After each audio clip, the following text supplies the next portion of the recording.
दुनिया का 75% हिस्सा पानी जबकि 25% हिस्सा खुश्क जमीन है। लेकिन दिलचस्प बात यह है कि इस 25% जमीन को भी आज तक पूरा किसी ने नहीं देखा। एक अंदाजे के मुताबिक जमीन का आधे से भी ज्यादा हिस्सा ऐसा है जिसको आज तक दरियाफ्त नहीं किया गया।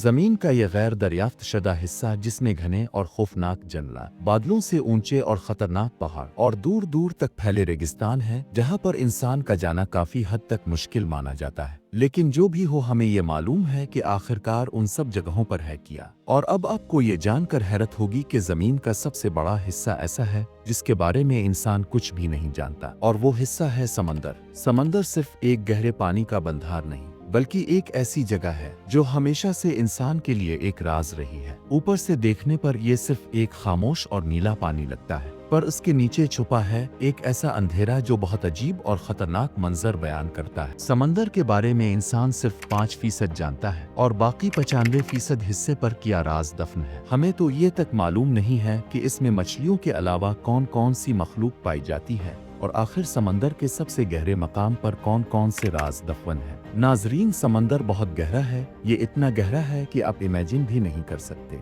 रिसर्चर्स के एक अंदाजे के मुताबिक अगर हम पूरी दुनिया की जमीन और आइलैंड्स को उठाकर समंदर के सबसे गहरे मकाम पर फेंक दें तो ये सिर्फ और सिर्फ 2 माइल्स ही नीचे जाएगा।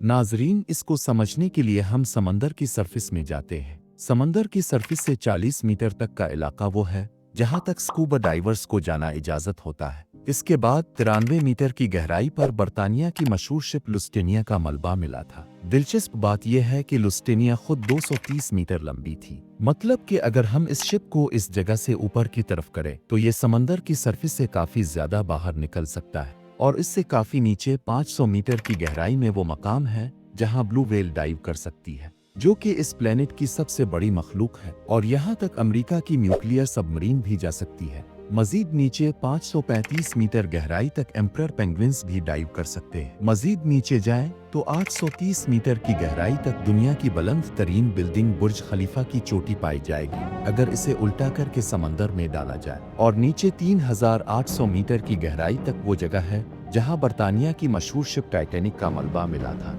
8848 मीटर की गहराई पर माउंट एवरेस्ट की चोटी आ सकती है अगर उल्टा करके समंदर में डाला जाए। समंदर में और नीचे जाएं तो 10,972 मीटर की गहराई इतनी ही होती है जितना ऊंचा एक कमर्शियल जहाज होता है। जहाज की खिड़की से नीचे देखने पर जो एहसास होता है समंदर का यह हिस्सा इतना ही जमीन के नीचे है। 10,992 मीटर पर आखिरकार हम समंदर की सबसे ज्यादा गहरी जगह पर पहुंच जाते हैं, जो चैलेंजर डीप के नाम से जानी जाती है। ये ग्वाम आइलैंड से 300 किलोमीटर दूर है। समंदर की सरफेस से तकरीबन 1100 मीटर नीचे जाने के बावजूद भी रिसर्चर्स का मानना है कि ये समंदर का सबसे गहरा मकाम नहीं है। ये सिर्फ वो मकाम है जहां इंसान जा सका है, और अभी तक इंसान ने जो कुछ भी समंदर में देखा है, जहां कहीं भी गया है, वो समंदर का सिर्फ 5% हिस्सा माना जाता है। यानी समंदर के 95% हिस्से में कौन कौन सी मखलूक पाई जाती है और कौन कौन से राज दफन है, ये अभी तक किसी को भी मालूम नहीं। क्या कभी हमें वो सब दिखाया जाएगा जो हुकूमत और एजेंसियां हमसे छुपा रही हैं, या फिर ये कहानियां भी हमेशा के लिए समंदर के अंधेरों में दफन हो जाएंगी?